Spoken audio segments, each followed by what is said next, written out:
সকালে মায়ার আগেই তুর্য ঘুম থেকে উঠে পড়ল। মায়া তখন তুর্যর বুকে মুখ গুজে বিড়ালের ছানার মতো গুটিসুটি হয়ে ঘুমাচ্ছিল। তুর্য মায়াকে নিজের আরেকটু কাছে টেনে নিতেই উপলব্ধি করল মায়ার সারা শরীর জ্বরে পুড়ে যাচ্ছে। তুর্য ভাবল মায়াকে তাড়াতাড়ি গোসল করিয়ে একটু খাবার খাইয়ে মেডিসিন দেওয়া উচিত। তাই তুর্য ধীরে ধীরে মায়াকে ডাকতে থাকে। মায়ার কানে তুর্য সেই ডাক পৌঁছালো না বোধহয়, তাই তুর্য এবার মায়াকে জোরে জোরে ডাকতে শুরু করলো। তুর্যর এত জোরে ডাকাডাকি করাতে মায়ার ঘুম ভেঙে গেল। তখনই মায়া ঘুম থেকে উঠে রেগে গিয়ে বলল, হয়েছেটা কি? এভাবে ষাঁড়ের মতো চেঁচাচ্ছেন কেন? আস্তে কথা বলতে পারেন না? তুর্য কপাল কুঁচকে বলল, সিরিয়াসলি আমি ষাঁড়ের মতো চেঁচাচ্ছি? গত 15 মিনিট ধরে তোমাকে ধীরে ধীরে ডাকছিলাম, কিন্তু তোমার তো সেদিকে কোনো খেয়ালই নেই। তুমি তো নাকে তেল দিয়ে ঘুমাচ্ছিলে, আর এখন একটু জোরে ডেকেছি বলে আমি ষাঁড় হয়ে গেলাম। হায়রে কপাল! কে বলেছে আমাকে ডাকতে? আমাকে আর একটু ঘুমাতে দিন। তোমাকে ঘুমাতে কে মানা করেছে?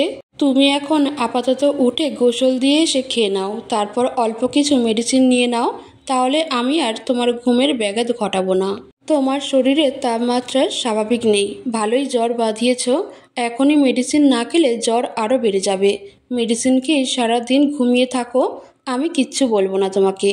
মায়া তুর্যর কথার কোনো পাত্তা না দিয়ে আবারও ঘুমানোর চেষ্টা করে। তা দেখে তুর্য মায়াকে কোলে তুলে নেয়। মায়া হঠাৎ অনুভব করে সে শূন্যে ভেসে আছে, তাই সাথে সাথে চোখ খুলে ফেলে। চোখ খুলতেই মায়া দেখতে পায় তুর্য তাকে কোলে নিয়ে ওয়াশরুমের দিকে এগিয়ে যাচ্ছে। তাই মায়া নিজের দুর্বল শরীরের সবটুকু শক্তি দিয়ে তুর্যকে জোরে জোরে বলতে থাকে, আমাকে নামিয়ে দিন, আমি নিজেই গিয়ে গোসল দিয়ে আসছি, তাড়াতাড়ি আমাকে আপনার কোল থেকে নামান। তুর্য মায়ার কোনো কথা শুনল না। সে মায়াকে ওয়াশরুমে নিয়ে গিয়ে শাওয়ার অন করে দিল, যার ফলে মায়া এবং তুর্য দুজনেই ভিজে একাকার হয়ে গেল। মায়া সম্পূর্ণ ভিজে যাওয়ার পরে তুর্য মায়াকে নামিয়ে দিল। পানির স্পর্শ পেতেই মায়ার শরীরের বিভিন্ন অংশে জ্বালাপোড়া শুরু হতে থাকে। মায়ার পরনে এখনও তুর্য সেই সাদা শার্টটা কোনো রকমে জড়ানো ছিল। মায়া নিজের শরীরে এই জ্বালা পোড়ার উৎস খুঁজতে কাঁধের কাছ থেকে একটু কাপড় সরাতেই মায়া দেখতে পায় গত রাতে তুর্যর দেওয়া কিছু ভালোবাসার চিহ্ন, যাকে সহজ ভাষায় লাভ বাইট বলা হয়। সেগুলো দেখে মায়া ভীষণ লজ্জা পেল, কিন্তু তুর্য সেদিকে কোনো খেয়ালই নেই। তুর্য এখন ঘোর লাগা দৃষ্টিতে তাকিয়ে আছে মায়ার দিকে। মায়ার পরনে থাকা সাদা শার্ট পানি পেতেই ভিজে লেপ্টে গেছে মায়ার শরীরের সাথে, যার ফলস্বরূপ মায়ার শরীরের প্রতিটি ভাঁজ এবং প্রতিটি অঙ্গ প্রত্যঙ্গ দৃশ্যমান হয়েও আছে। তুর্যকে মায়ার দিকে এভাবে তাকিয়ে থাকতে দেখে মায়া নিজের দিকে তাকালো। তুর্যর এভাবে তাকিয়ে থাকার কারণ বুঝতে পেরেই মায়া 2 হাতে নিজের শরীর ঢাকার চেষ্টা করলো। মায়ার এভাবে নিজেকে ঢাকার বৃথা চেষ্টা করা দেখে তুর্যর ঠোঁটের কোণে দুষ্টু হাসি চলে এলো। তখনই তুর্য মায়াকে দেয়ালের সঙ্গে চেপে ধরে। তারপর মায়ার 2 হাত নিজের এক হাতের মধ্যে বন্দি করে মায়ার ঠোঁট দুটো নিজের দখলে নিয়ে নিল। পুরো 2 মিনিট পরে মায়ার ঠোঁট ছেড়ে দিতেই মায়া রেগে গিয়ে বলে উঠল, সারা রাত অত্যাচার করে মন ভরেনি, এখন নতুন করে আবার অত্যাচার করা শুরু করেছেন? তুর্য ইনোসেন্ট ফেস বানিয়ে বলল, আমার ভালোবাসাকে তোমার অত্যাচার মনে হলো? ওগুলোকে আপনি ভালোবাসা বলছেন? আপনার ভালোবাসার চক্করে আরেকটু হলে আমার মরণ হয়ে যেত। আই এম সরি বেবি, আমি বুঝতে পারিনি তুমি এতটা কষ্ট পাবে। নেক্সট টাইম আমি যাই করব তোমার কষ্টের কথা মাথায় রেখেই করব।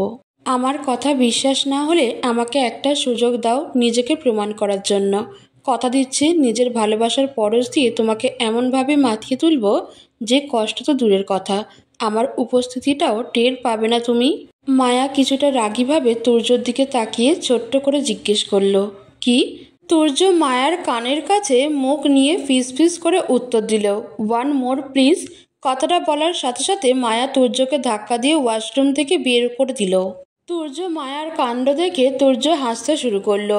মায়া অসুস্থতায় তুর্য এই মুহূর্তে সুযোগ পেলেও মায়ার সঙ্গে কিছুই করতো না। সে তো শুধু মায়াকে রাগানোর জন্য কথাগুলো বলছিল। পুরো 20 মিনিট ধরে গোসল করার পরে মায়া ওয়াশরুম থেকে বেরিয়ে এলো। মায়ার পরনে রয়েছে তুর্যর অন্য একটা শার্ট। মায়া ওয়াশরুম থেকে বেরিয়ে দেখলো তুর্য তোয়ালে নিয়ে মাথা মুছছে। তুর্যকে মাথা মুছতে দেখে মায়া প্রশ্ন করলো, ওয়াশরুমে তো আমি ছিলাম, তাহলে আপনি কোথায় গোসল করলেন? তুর্য ডোন্ট কেয়ার ভাব নিয়ে বলল, তোমার রুমে। মায়া অবাক হয়ে জিজ্ঞেস করলো, দরজা ভেঙে ফেলেছেন? দরজা কেন ভাঙবো? দরজা ভাঙার হলে তো কালই ভাঙতাম। তাহলে ওই রুমে ঢুকলেন কিভাবে? কিভাবে আবার ঢুকবো? দরজা খুলে ঢুকেছি। মায়া এবার বিরক্তি নিয়ে বলল। সেটাই তো বলছি, দরজাটা খুললেন কিভাবে? দরজাটা তো লক করা ছিল। আর রাতে তো আমরা অনেক খোঁজার পরেও চাবি পেলাম না।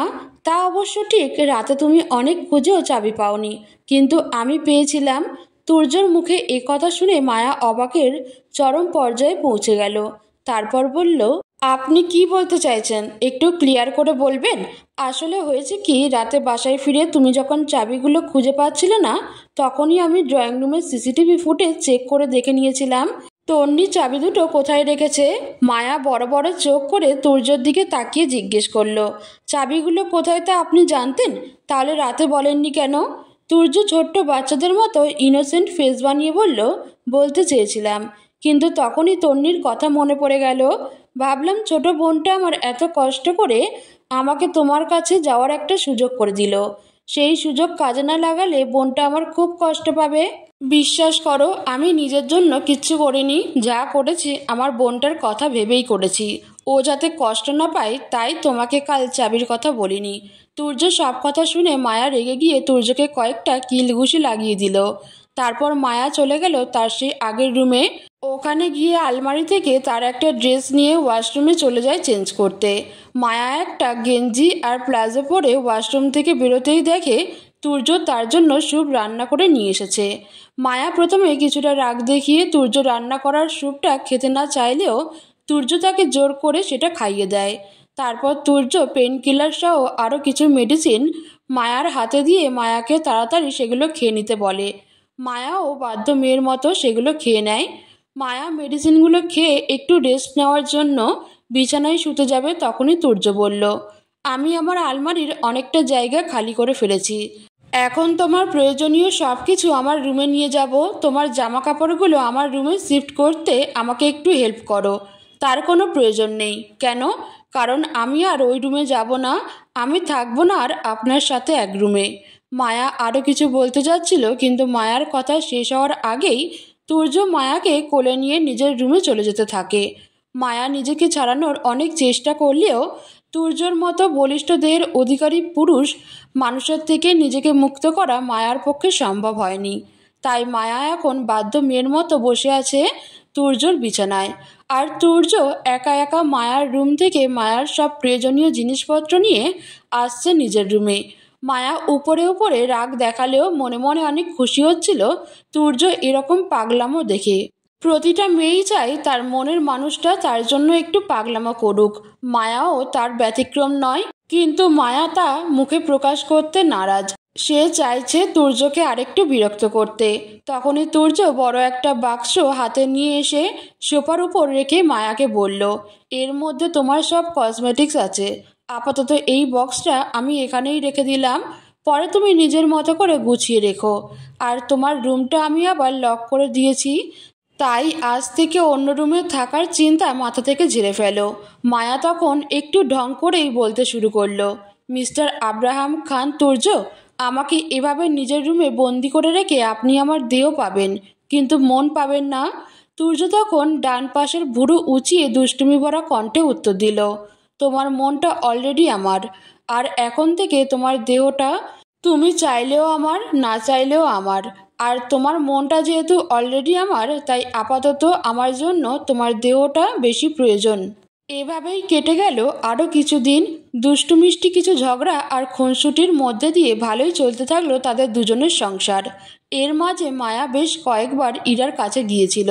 ইরাও মায়া আর তুর্যকে এত সুন্দরভাবে সংসার করতে দেখে খুব খুশি হয়। তুর্যর বেস্ট ফ্রেন্ড হওয়ার কারণে তুর্যের বিভিন্ন পছন্দ অপছন্দ সম্পর্কে ইরার ধারণা আছে। তাই ইরা প্রায়ই মায়াকে এটা ওটা করে তুর্যকে ইমপ্রেস করার বুদ্ধি দেয়। ইরার কথা অনুযায়ী কাজ করে মায়া, আর তুর্যর সম্পর্কে দিনে দিনে আরও উন্নতি হচ্ছে। মায়া আর তুর্য সংসার দেখলে ইরা কখনোই জ্বলন অনুভব করে না, বরং তার এটা দেখে ভালোই লাগে যে সে তার ভালোবাসার মানুষটাকে নিজের করে না পেলেও তার ভালোবাসার মানুষটা নিজের ভালোবাসাকে আপন করে পেয়েছে, এবং তারা দুজনে একসাথে অনেক সুখে আছে। ইরার মতে ভালোবাসলেই যে তাকে আপন করে পেতে হবে এর কোনো মানে নেই, ভালোবাসার মানুষকে দূরে থেকে ভালো থাকতে দেখার মাঝেও অন্যরকম আনন্দ আছে। মায়া যতবারই ইরাকে নতুন করে জীবন শুরু করার কথা বলেছে, ততবারই ইরা বলেছে যে কি দরকার মুভ অন করার, ভালোই তো আছি, নেই কোনো চাহিদা, নেই কোনো প্রত্যাশা। যদি কিছু থাকে তবে তা হলো এক বুক ভালোবাসা। জানো মায়া, একপাক্ষিক ভালোবাসার মজাই আলাদা। আমি সারা জীবন তাকে ভালোবেসে যাব, আর সে না পারবে আমার ভালোবাসাকে অনুভব করতে, আর না পারবে আমার ভালোবাসাকে প্রত্যাখ্যান করতে। সুন্দর না বলো? মায়া এই বিষয়ে অনেক বোঝানোর পরেও বরাবরই ইরার কাছে ব্যর্থ হয়। মায়া খুব করে চায় যে ইরা তার জীবনটাকে গুছিয়ে নিক, কিন্তু ইরা বরাবরই তার কথা শুনতে নারাজ। তুর্য আজ বিকেলে মায়াকে ফোন করে বলেছে ডিনারের জন্য মায়া যেন বিরিয়ানি রান্না করে। মায়া কারণ জানতে চাইলে বলল আজ নাকি তুর্যর এক বাংলাদেশি ফ্রেন্ড আসবে তাদের বাসায়। মায়া লন্ডনে আসার পরে তুর্য আজ পর্যন্ত তার বাসায় কোনো ফ্রেন্ডকে নিয়ে আসেনি। আজ প্রথম তুর্যর কোনো ফ্রেন্ড তাদের বাসায় আসবে। তাই মায়া সন্ধ্যের মধ্যে সব রান্না শেষ করে রাখল। রাত 8টার দিকে কলিং বেল বেজে উঠতেই মায়া গিয়ে দরজা খুলে দিল। মায়া দরজা খুলতেই তুর্যর পাশে দেখতে পেল চেনা এক মুখ। তাকে দেখে হাসি মুখে মায়া বলে উঠল, আসসালামু আলাইকুম, কেমন আছেন ভাইয়া? অপর পাশ থেকে ইমন বলল, ওয়ালাইকুম আসসালাম, আলহামদুলিল্লাহ ভালো আছি, আপনি কেমন আছেন ভাবি? আলহামদুলিল্লাহ আমিও ভালো আছি, ভেতরে আসেন ভাইয়া। তুর্য এবং ইমন মায়ার পিছু পিছু ফ্ল্যাটে প্রবেশ করলো। মায়া দেখল ইমনের হাতে বড় একটি লাগেজ রয়েছে। মায়া ভাবল ইমন হয়তো তাদের সাথে এই ফ্ল্যাটে কিছুদিন থাকবে, তাই সাথে করে লাগেজ নিয়ে এসেছে। লাগেজটি নিয়ে ইমন এবং তুর্য চলে গেল তুর্যর রুমে। মায়া বুঝতে পারল না তুর্য কেন ইমনকে নিজের রুমে নিয়ে গেল। তখনই তুর্য তার রুম থেকে বেরিয়ে এসে বলল, বেবি প্লিজ কিছু মনে করো না, কোম্পানির কিছু সিক্রেট ফাইল বাসায় নিয়ে আসা হয়েছে। ওই ফাইলগুলো এখন আমরা দুজনে মিলে চেক করব। ফাইলগুলো চেক করতে অনেকটা সময় লাগতে পারে, তুমি ততক্ষণ পাশের রুমে থাকতে পারো। আমাদের কাজ হয়ে গেলে সবাই একসাথে ডিনার করব, ওকে? ওকে। তুর্যর কথা মতো মায়া পাশের রুমে চলে যায়। সেখানে গিয়ে মায়া অনেকটা সময় ফোনে তন্নি এবং আতিয়া বেগমের সাথে গ্রুপে ভিডিও কল দিয়ে কথা বলে। রাত প্রায় 11টার দিকে তুর্য আর ইমনের কাজ শেষ হয়। তারপর তারা ফ্রেশ হয়ে এসে একসাথে ডিনার করছিল। ডিনার করতে করতে মায়া ইমনকে জিজ্ঞেস করলো, আচ্ছা ভাইয়া, আপনি কোথায় থাকেন? আমি তো প্রথমে শুনেছিলাম আপনি নাকি ওনার সাথে লন্ডনেই থাকেন, কিন্তু কই লন্ডনে আসার পরে গত 9 মাস তো আপনাকে একটা বারের জন্য দেখলাম না। আসলে হয়েছে কি ভাবি, এটা কি হচ্ছে ভাইয়া? আমাকে প্লিজ এভাবে আপনি আপনি করবেন না, আমাকে আপনার ছোট বোন ভাবতে পারেন। আমাকে আমার নাম ধরে ডাকলেই আমি খুশি হব। ওকে, আজ থেকে তুমি আমার ছোট বোন। তো যেটা বলছিলাম, তুমি লন্ডনে আসার আগে তোমার হাজবেন্ড তার সকল ব্যবসা নিজেই দেখাশোনা করত। কয়েকটা দেশে তার কোম্পানি থাকায় মাসের 20-25 দিন তাকে সে সকল দেশে গিয়ে নিজের কোম্পানির দেখাশোনা করা লাগতো। কিন্তু তুমি লন্ডনে আসার পর থেকে সে লন্ডনেই ঘাঁটি গেড়েছে, তাই তার পরিবর্তে বিভিন্ন দেশে গিয়ে তার কোম্পানির সকল তথ্য তার কাছে পাঠাতে হয়। তার জন্যই গত 9 মাসে আমার একবারের জন্য লন্ডনে আসা হয়নি। মায়া বুঝতে পারল কাজের অতিরিক্ত চাপ থাকার কারণে ইমন লন্ডনে আসতে পারেনি। তাই মায়া ছোট করে উত্তর দিল, ও বুঝতে পেরেছি। কিছুক্ষণ চুপ করে থেকে মায়া আবার বলতে শুরু করলো, আমি ভেবেছিলাম বাইরের কেউ আসবে। আপনার বন্ধু যদি আমাকে আগে বলতো যে আপনি আসবেন, তাহলে আমি ইরা আপুকে আসতে বলতাম। তারপর সবাই মিলে আজ সারা রাত আড্ডা দিতাম। মায়ার কথা শেষ হতেই তুর্য বলল, ইরাকে আমার সাথে করেই নিয়ে আসতাম, কিন্তু ও আজ দুপুরের ফ্লাইটে বাংলাদেশে ব্যাক করেছে বলে সেটা সম্ভব হলো না। তুর্যর কথা শুনে মায়া অবাক হয়ে গেল। গত 3 মাসে ইরা এবং মায়ার মধ্যে একটা সুন্দর সম্পর্ক তৈরি হয়েছে। মায়া যেমন নিজের সবকিছু নির্দ্বিধায় ইরার সাথে শেয়ার করে, ইরাও ঠিক তেমনভাবে নিজের ছোট ছোট বিষয়গুলো মায়ার সাথে শেয়ার করে। সেই ইরা হঠাৎ এভাবে মায়াকে না জানিয়ে বাংলাদেশ চলে গেল। কাল রাতেও ইরার সঙ্গে মায়ার ফোনে কথা হয়েছে। কই, তখন তো ইরা মায়াকে কিছুই জানালো না এ বিষয়ে। মায়া তাই তুর্যকে প্রশ্ন করল, আপনি কিভাবে জানলেন? কাল রাতেও তো ইরা আপুর সাথে আমার অনেকক্ষণ ফোনে কথা হয়েছে, কই ইরা আপু তো আমাকে এসব কিছু বলল না। কাল রাতে বলবে কিভাবে? ইরার বড় মামা হঠাৎ করেই আজ সকালে ব্রেন স্ট্রোক করেছে। 11টার দিকে ইরা আমাকে কল করে কান্না করতে করতে বলল ও নাকি বাংলাদেশে যাবে, কিন্তু ইমার্জেন্সিভাবে কোনো টিকিট পাওয়া যাচ্ছে না। তাই আমি দুপুরে আমার প্রাইভেট জেটে করে ওকে বাংলাদেশে পাঠিয়ে দিয়েছি। এখন ইরা আপুর মামার কি অবস্থা? ইরার সাথে আমার কথা হয় নাই। ও, তারপর ডিনার শেষ হতেই তুর্য এবং মায়ার থেকে বিদায় নিয়ে ইমন চলে যায় তার নিজের ফ্ল্যাটে। মায়া অনেকবার বলেছিল তাদের ফ্ল্যাটে আজকে রাতটা থেকে যেতে, কিন্তু ইমন বিভিন্ন অজুহাত দিয়ে চলে গেল। ইমন চলে যেতেই তুর্য পিছন থেকে এসে মায়ার কোমর জড়িয়ে ধরল। মায়া তুর্যর হাত ছাড়ানোর জন্য ছোটাছুটি করতে শুরু করলে তুর্যর হাতের বাঁধন আরও শক্ত হলো। তুর্য অফিস থেকে ফেরার পর থেকেই মায়া কেন যেন তুর্যকে এড়িয়ে চলার চেষ্টা করছে। তুর্য তাই মায়াকে জিজ্ঞেস করলো, তুমি কি কোনো কারণে আমার উপর রেগে আছো? না, রেগে থাকবো কেন? আমার রেগে থাকা মানায় না। তুর্য মায়াকে নিচের দিকে ঘুরিয়ে মায়ার মুখটা উঁচু করে মায়ার চোখে চোখ রেখে জিজ্ঞেস করলো, তাহলে এভাবে কথা বলছো কেন? মায়া ছোট ছোট চোখ করে তুর্যর দিকে তাকিয়ে বলল, কিভাবে কথা বলছি? একটু অন্যরকমভাবে। এটা আপনার মনের ভুল, তাই? হুম। হঠাৎই তুর্য পকেট থেকে একটা রুমাল বের করে মায়ার চোখ বেঁধে ফেললো। তারপর মায়াকে কোলে নিয়ে কোথাও একটা যেতে শুরু করলো। কয়েক পা হাঁটার পরেই তুর্য মায়াকে কোল থেকে নামিয়ে দিল। তারপর ধীরে ধীরে মায়ার চোখ থেকে রুমালটা খুলে ফেললো। তুর্য মায়ার চোখ থেকে রুমালটা সরাতেই মায়া চমকে উঠল নিজেদের রুম দেখে। পুরোটা রুম ফুল দিয়ে সাজানো হয়েছে। বিভিন্ন রকমের ফুল দিয়ে সাজানো রয়েছে বিছানার চারপাশে। ঘরের পুরো মেঝেতে গোলাপের পাপড়ি বিছানো রয়েছে। ঘরটা দেখে মায়ার মনে হচ্ছে এ যেন তার স্বপ্নের বাসর ঘর। তখনই তুর্য মায়ার সামনে এসে তার পকেট থেকে কালো রঙের একটা বাক্স বের করে মায়ার সামনে ধরল। বাক্সটি দেখে মায়া অবাক হয়ে জিজ্ঞেস করলো, কি আছে এটাতে? নিজেই খুলে দেখো। তুর্যর কথা মতো মায়া বাক্সটা খুলে দেখল। বক্সের ভিতরে নীল রঙা পাথরের সুন্দর একটি আংটি রয়েছে। আংটিটা দেখতে অসম্ভব রকমের সুন্দর, দেখেই বোঝা যাচ্ছে খুব দামি হবে।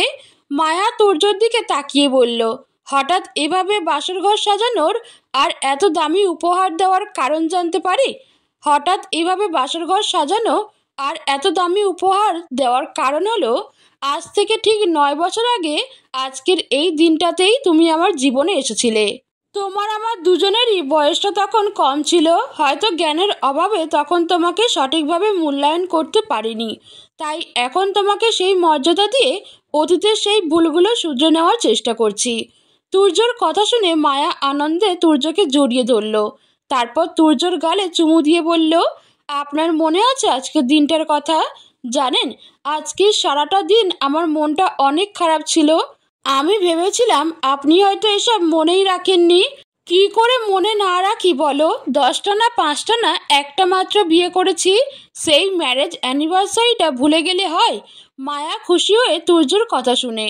তুর্য তখন মায়াকে বলে, বাসর ঘরে সব স্বামীরাই স্ত্রীদের কিছু না কিছু উপহার দেয়। ভেবে নিও তোমার বাসর ঘরের উপহারটা আমার কাছে তোলা ছিল, সেটাই আজ দিয়ে দিলাম। মায়া খুশি মনে আংটিটা ঘুরিয়ে ফিরিয়ে দেখতে থাকে।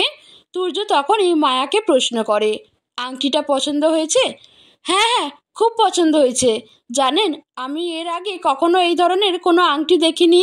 এই আংটিটার ডিজাইন, কাটিং, শেপ সব কিছুর মধ্যেই অদ্ভুত রকমের সৌন্দর্য রয়েছে।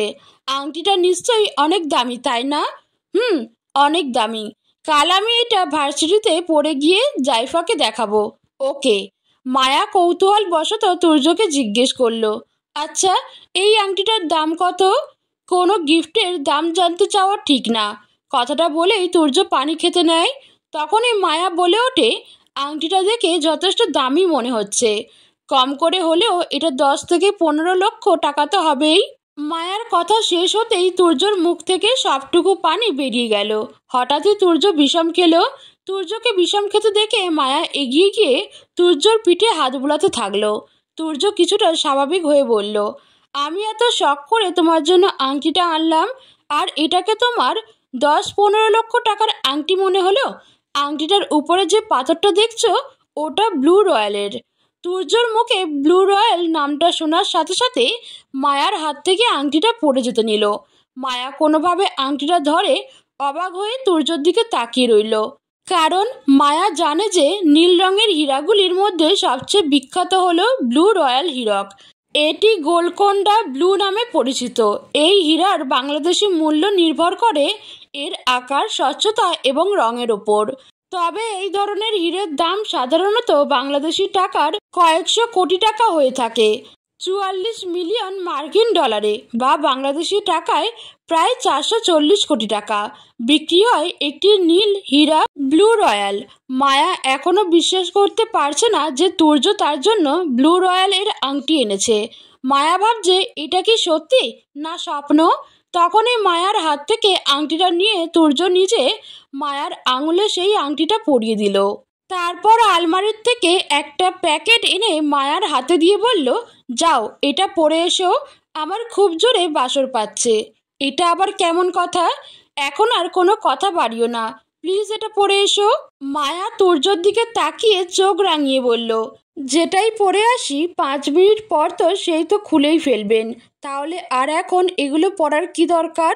এই প্যাকেটে এমন কিছু ড্রেস আছে যা খুলতে আমার আরো বেশি মজা লাগবে। মায়া এই ঠোঁট কাটা লোকের সাথে কথা না বাড়িয়ে ওয়াশরুমে চলে যায়। ওয়াশরুমে গিয়ে প্যাকেটটা খুলেই মায়া চিৎকার করে বলে, কুত্তা, কি আনছিস এগুলো? আমি এগুলো পরতে পারবো না। বেবি, তুমি ওগুলো পরতে না পারলে আমি নিজের হাতে তোমাকে পরিয়ে দেবো ওগুলো।